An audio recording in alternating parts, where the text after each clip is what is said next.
মেয়েদের জন্য ড্যান্স করা জায়েজ, তবে নোরা ফাতিহি মার্কা ড্যান্স করা যাবে না। মাশাআল্লাহ, হুজুর খুব ভালোই জানে যে নোরা ফাতিহি কিভাবে ড্যান্স করে। হুজুর, যেহেতু মেয়েদের জন্য নোরা ফাতিহির মতো অন্যান্য মেয়েদের মতো ড্যান্স করা যাবে না, তাহলে কিভাবে ড্যান্স করা যাবে এক্স্যাক্টলি একটা হালাল ড্যান্সের ক্লাস যদি আপনি খুলতেন। নোরা ফাতিহির প্রতিও আমার একই সাজেশন থাকবে যে পাস্ট ইজ পাস্ট, অতীতে যা হয়ে গিয়েছে ভুলে যান। আপনি ভালো কোনো হুজুরকে বিয়ে করে দিনের পথে ফিরে আসেন, ইসলামকে প্র্যাকটিস করেন। মাশাআল্লাহ, অবশেষে হুজুরের থেকে একটা মন কাড়া ডেলিভারি পাওয়া গেল। হুজুর, সবার তো আর তাদের ব্যাপারে এতটা ধারণা নেই, তো আপনি নিজে করলেই তো পারেন। আর প্রেম সম্পর্কে আপনার যে অভিজ্ঞতা, মাশাআল্লাহ, তা আর কারোর ভিতরে নাই। পুরান পাগলে ভাত পায় না, আবার দেখেন নতুন পাগলের আমদানি।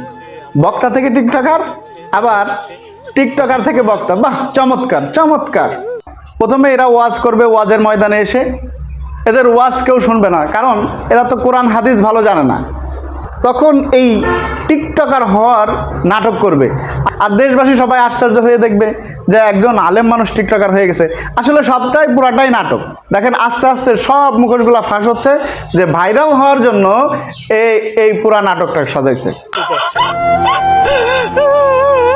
ক্ষমা করবেন, ওলামায়ে কেরাম আমাকে ক্ষমা করবেন।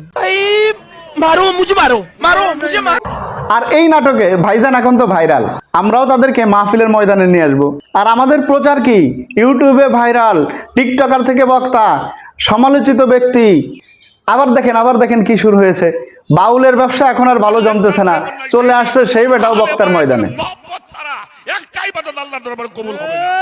আমরাও তার নামের শেষে আবার টাইটেল লাগিয়ে দেব, বাউল থেকে বক্তা।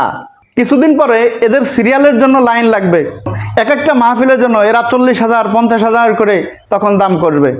আর দিন শেষে আপনারাই বলবেন যে আলেম ওলামারা টাকা ছাড়া কিছুই চেনে না।